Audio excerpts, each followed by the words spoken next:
Guys, I can't tell you how excited I am to be hosting the show. Well, clearly you can, because that is the 13th time you've said it in the last hour. And I just wanted to thank you guys, for initiating me. I didn't even realize there was an initiation process. Listen, Demetri. It's Demetri, right? Yeah. I know, I'd be condescending. Of course there's an initiation process. The host initiation process is vital to succeeding in hosting Temple Tonight. Greg and I had to go through it, isn't that right, Greg? It's a necessary tradition. Every step is important, including the quotes. Although Temple Update gets windbreakers for theirs. It's not stylish.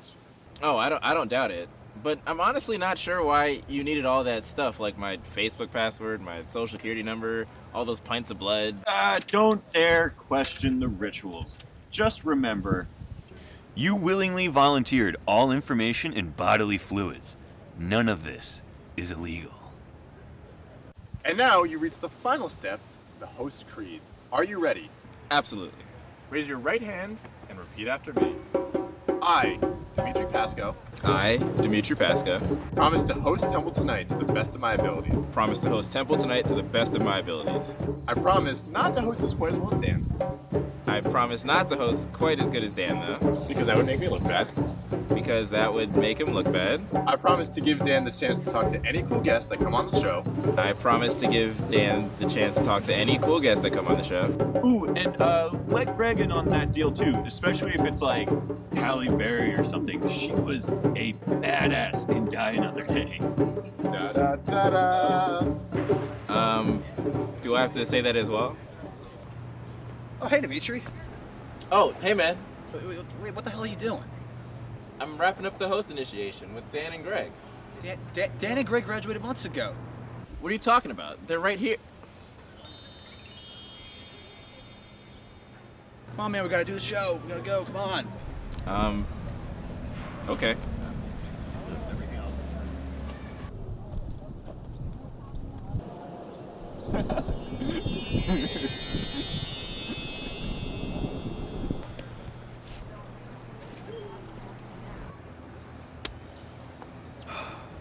So are we supposed to be ghosts or spirits? I don't know.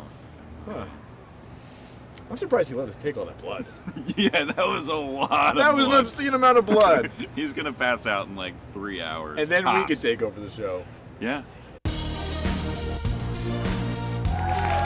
Live from Annenberg Hall Studio 1, it's Temple Tonight. And now here's your host, Demetri Pascoe.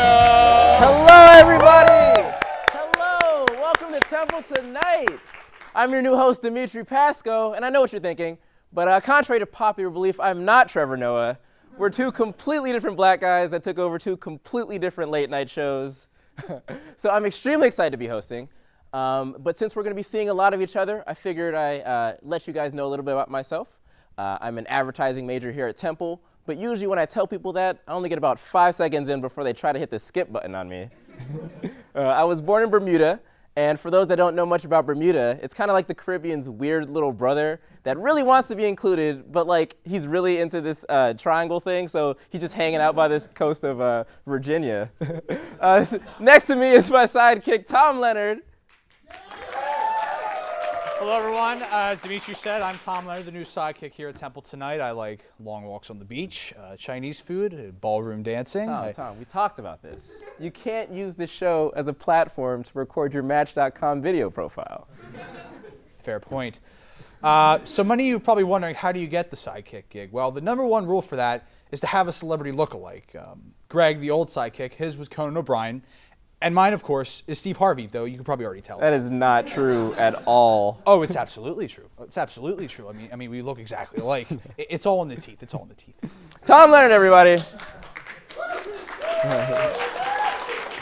Now, before we get started, we did just want to take a moment to acknowledge a beloved member of the Temple Tonight family who passed on over the summer.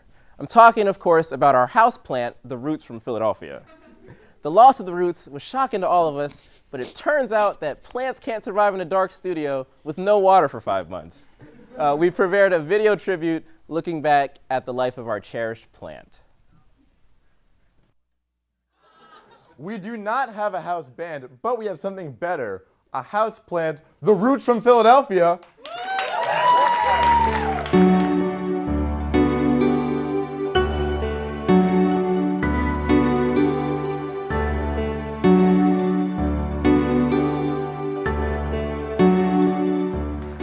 Their gardener is Questlove, but he spells it with a Q because that's how you naturally would spell that word.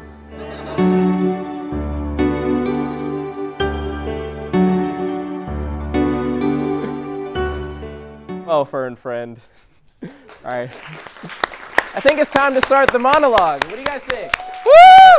All right, cool. Let's get into it.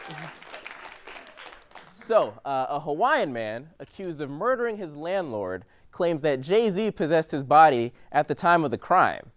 When he finally came to, the man was less upset about being arrested than he was about not being married to Beyonce. It's your boy Jay-Z possessing people.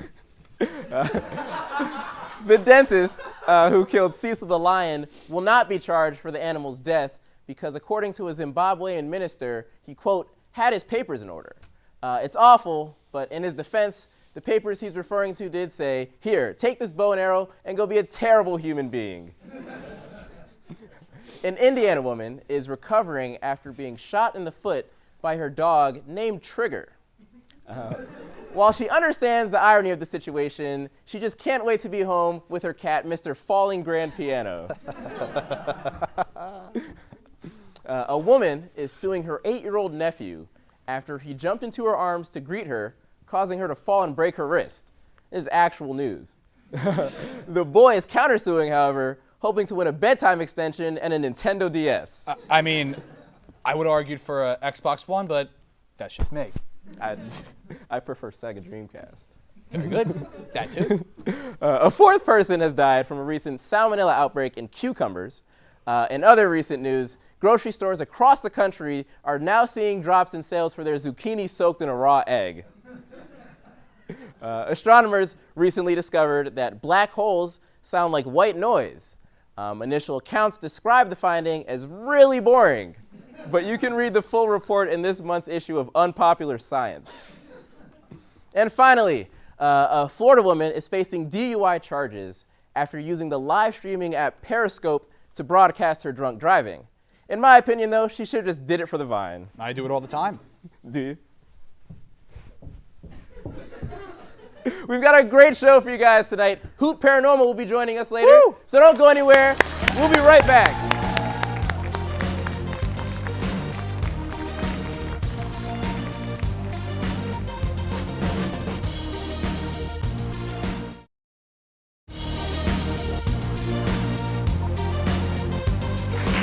Now you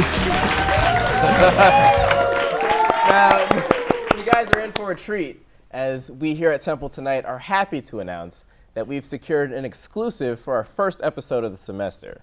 A movie producer has recently been on campus talking to students to research his next motion picture.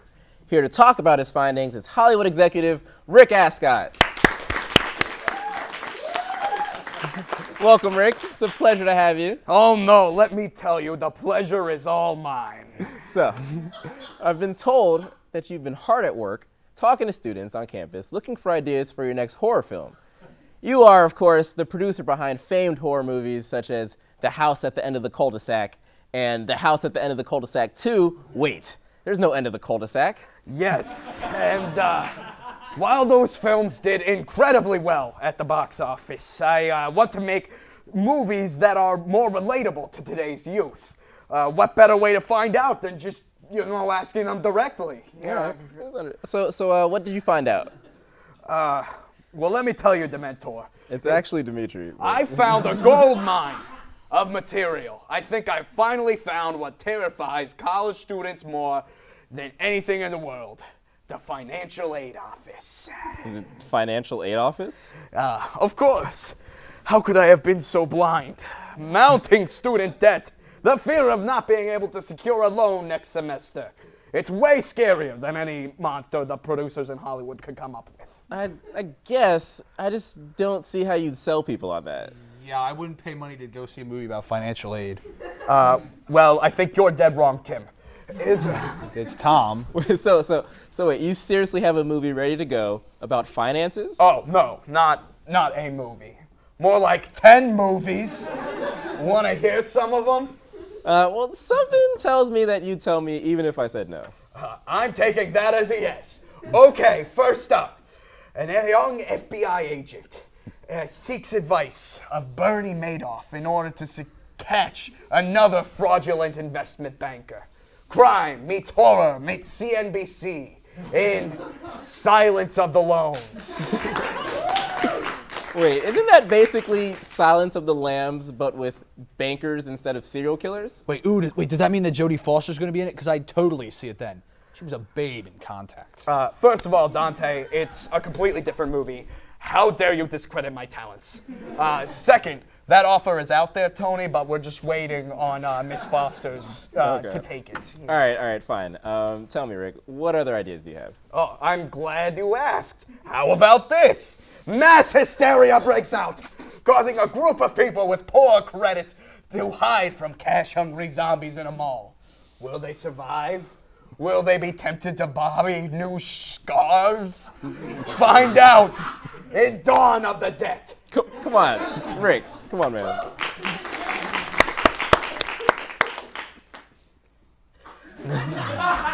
Stuff too scary for you, DeMarcus? So, do these get any better, or what? Oh, here, try this on for size. A group of teens in suburban Ohio stalked and slaughtered by a serial killer. It's a Nightmare on Wall Street.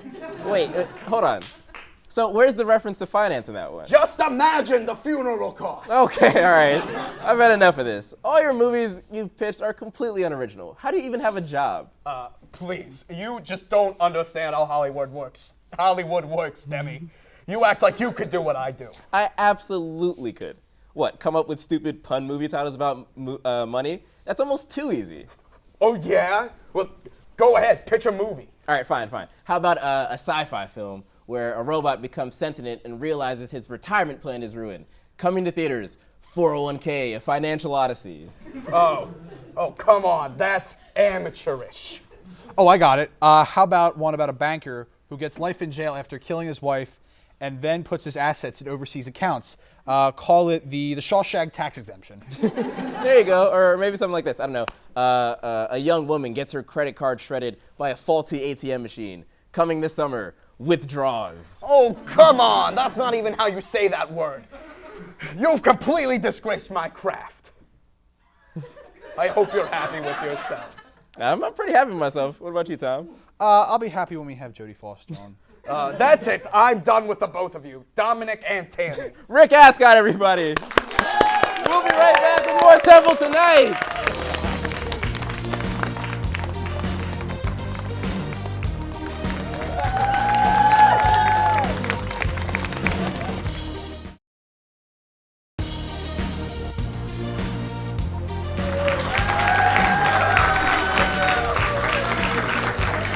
Welcome back, guys. So November's upon us, and that means one thing. Only 12 more short months until the 2016 presidential election. By short, of course, I mean incredibly drawn out and grueling to watch. Here to catch you up on everything you need to know about the upcoming election is our resident political expert, Teresa Tham. Stop it. All right, Teresa, now there's a lot to talk about here. So just dive in wherever you'd like. Thank you, Demetri. 2 weeks ago, Americans had their eyes glued to their television screens, filled with suspense and excitement. It was the event everyone had been waiting months to watch. You're talking about the Democratic debate, of course, right? No, I'm talking about the Walking Dead premiere. Did it start off strong or what? Season 5 was crazy. I mean, I completely agree. And how about that cliffhanger? That cliffhanger. Oh, my God. Did you see it? What did you think? I actually didn't, but that's okay because this segment's about the presidential election, not The Walking Dead. Didn't you get our email about this? I did, but the problem is I just don't care. I care as much about the election as I do about Rick cares about killing people, anyone, including humans. But Teresa, you're our resident political expert. You have to care. Come on, it's easy. There's like 20 different people running for president. Let's talk about Marco Rubio or Martin O'Malley or Rick Santorum. Rick? I can talk about Rick. He's taking charge, being the boss of the group. You bite off someone's shoulder and suddenly you're calling the shots. Spoiler alert for anyone who hasn't seen it. That's not my problem. They should have paid their cable bill. Look. I'd love to hear you guys talk about a TV show that I don't watch, But seriously, we need to get back on track. We're electing a president next year. Fine. If you really want me to talk about the election, I will. But I'm going to do it on my terms. All right, sure. Go ahead. We need a president who's strong, intelligent, and can work under pressure. A cutie with a little booty. And they need to be able not just to survive a hellish landscape, but also be able to work through it. Of course, of course. So what better landscape to put them in and to see how they do in a zombie apocalypse? Seriously, Teresa, can you just use like statistics or polls or something? Statistics? Statistics aren't real, but zombies are. Yeah, Demetri, I mean, come on. Statistics are lame. Fine, fine. Whatever, continue. Okay, let's talk about Bernie Sanders. He's 74 years old, wants to share everything. He's loud, and he only lasts a couple days, tops. But charisma goes a long way, and the polls seem to indicate that the Americans like what he has to say. Sure, they say that, but what do you do if you're holding 2 cans of beans and some old guy insists that we share with everybody? You're telling me you wouldn't grab a rock and hit him over the head? Okay, point taken. How about someone like Hillary Clinton? Oh, please, give me Monica Lewinsky instead. How come? If you're hiding from zombies, you want to draw as little attention to yourself as possible. You really think a bright colored pantsuit wouldn't draw attention? Besides, she probably tried to appeal to the zombie saying something like, I was a zombie the whole time. It would just be a mess. I guess she wouldn't have to worry about the emails, though, right? Tom, we talked about this. Right, no one cares about the emails anymore. Thank you. In my opinion, there's only one person that would not only survive, but conquer in a zombie apocalypse. DT. I'm sorry, who? Donald Trump, of course. Donald Trump? Come on, I mean, he's an ass. I mean, he flaps his mouth whenever he gets the chance to. Right. But he's currently the front runner of the Republican nomination. People think he's interesting. He's not afraid to kick people out of the country. And most importantly, he has his damn name on everything. He does. He really does. He's kind of like the governor. Oh, the governor. Oh, exactly. He's just like the governor. He rides around like he owns the place. He's got a goofy haircut that you kind of wish you could pull off. And he's really lax about gun control. And both Trump and the governor can do awful things in front of everyday people. And they can get away with it. Wow, I mean, when you think about it, it seems like most American voters are just brain dead, hobbling towards whoever makes the most noise. Wait, are you sure we are talking about The Walking Dead? I'm sure. Teresa Tham, everybody. We'll be right back with Temple's Paranormal Society, so don't go anywhere.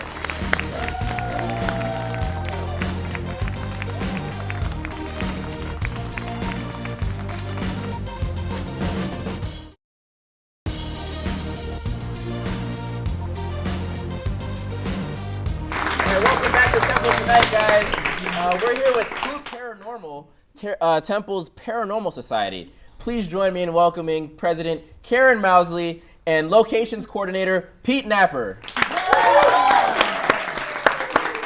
Thank you guys for being on the show tonight. Yeah, thanks for having us. So I'm coming in blind. Tell me exactly what a paranormal society does.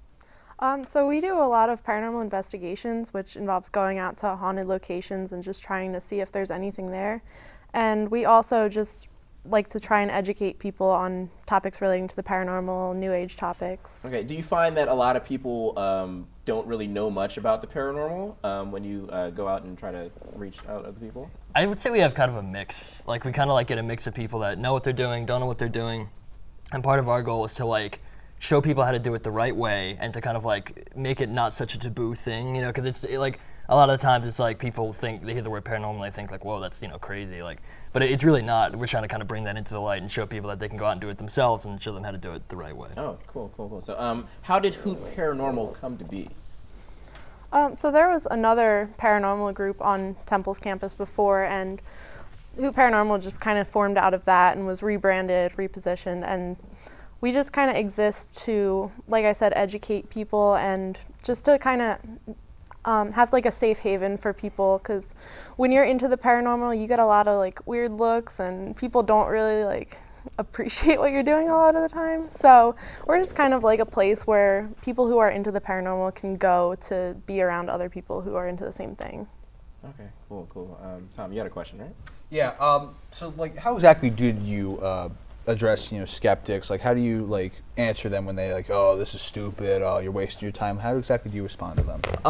I mean, healthy skepticism when it relates to the paranormal is good because not everything is paranormal. But people kind of they range in their how skeptic they are. Some people are open to it, some people are just completely shut out of it, they don't believe in any of it, and then kind of everything in between that. But when people come to us and they say I'm a skeptic, but I'm open to the possibility of it, we really like to take them along with us because then they can really experience it in real time. Like I said, it's or what I was going to say is when you can watch all the videos that you want, all the stories, you can hear all the stories, but there's really nothing that will kind of make someone believe or really kind of make them in tune than real time communication with the spirit world.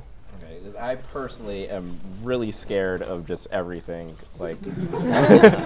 So I'd be interested in joining. Now Halloween's coming up, so a lot of people on campus are thinking about doing some paranormal scary stuff. What are some places in Philadelphia or in the Temple area that students can go to enjoy the same things you guys do?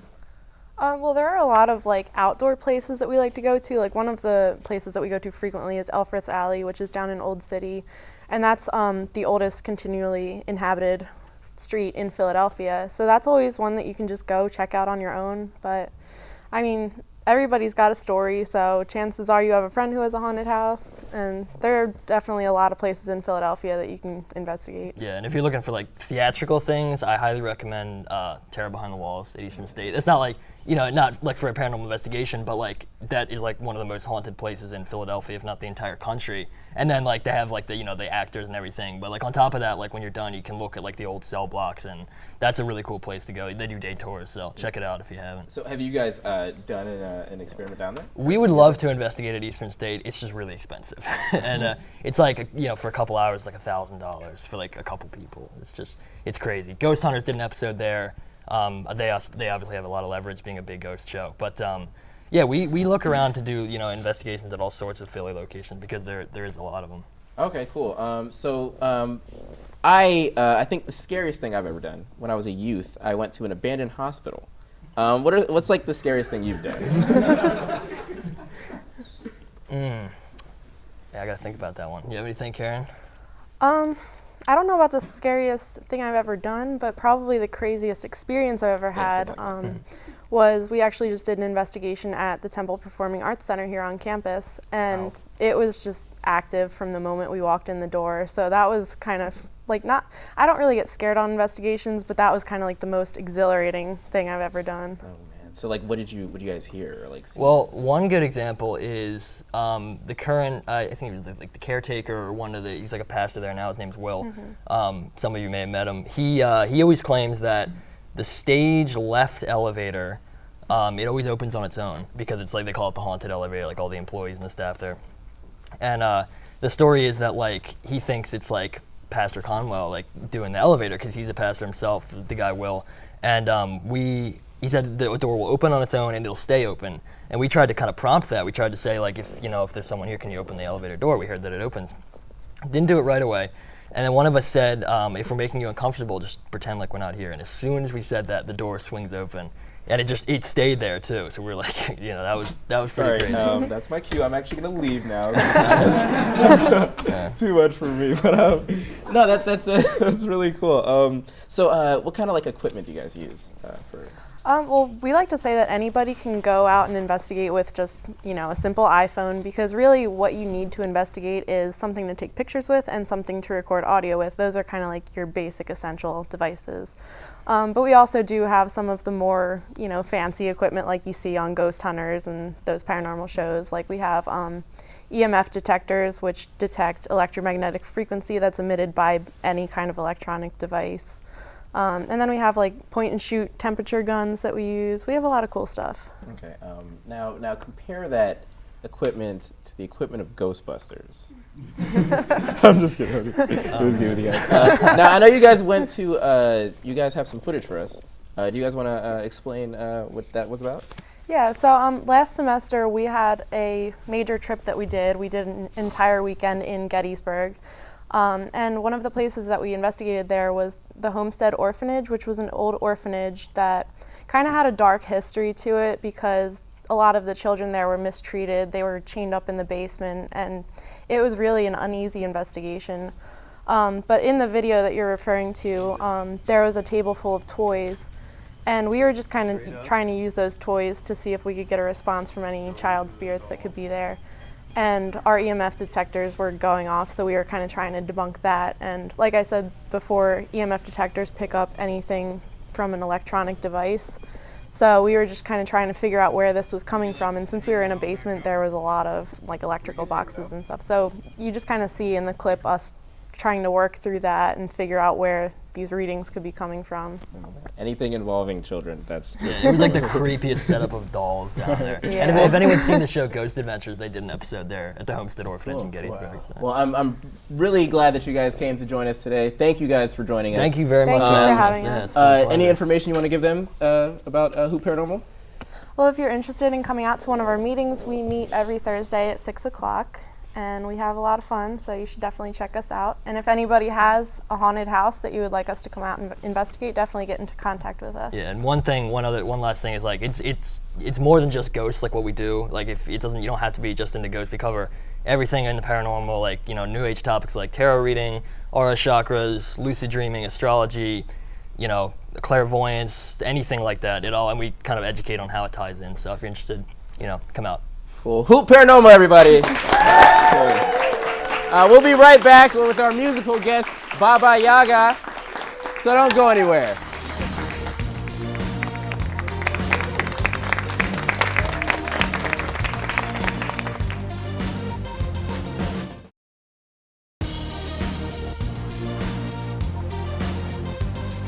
All right, we've got some great music for you guys tonight. You can listen to their newest project, Willis, on SoundCloud. Please help me welcome Baba Yaga.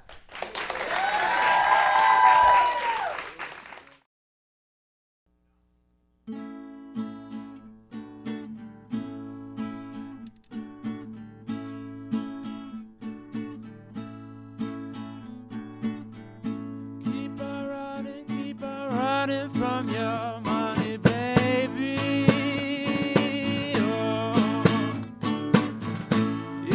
Child in your daddy's shoes, you got nothing to lose. You carry your God's blues.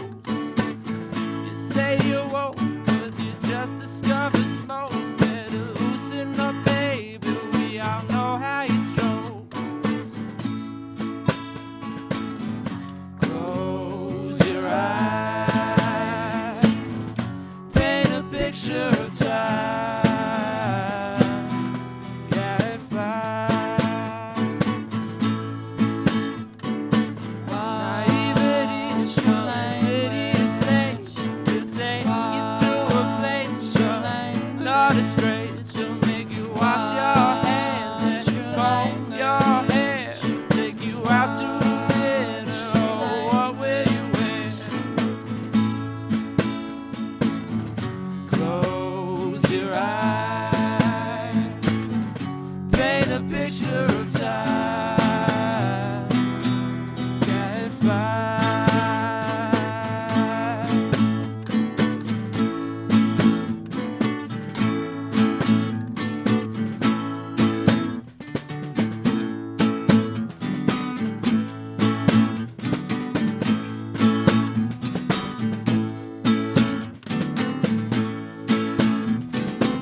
Thank you guys for joining us tonight.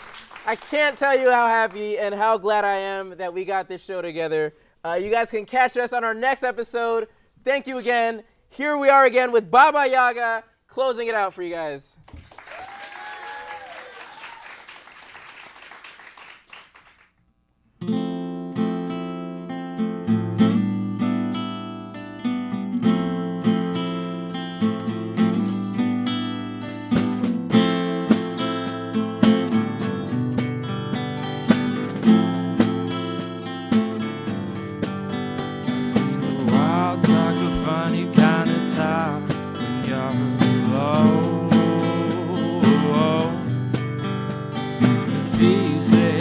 tell me when the lovers say go home. His breath smelled like poison and his body like cheap cologne.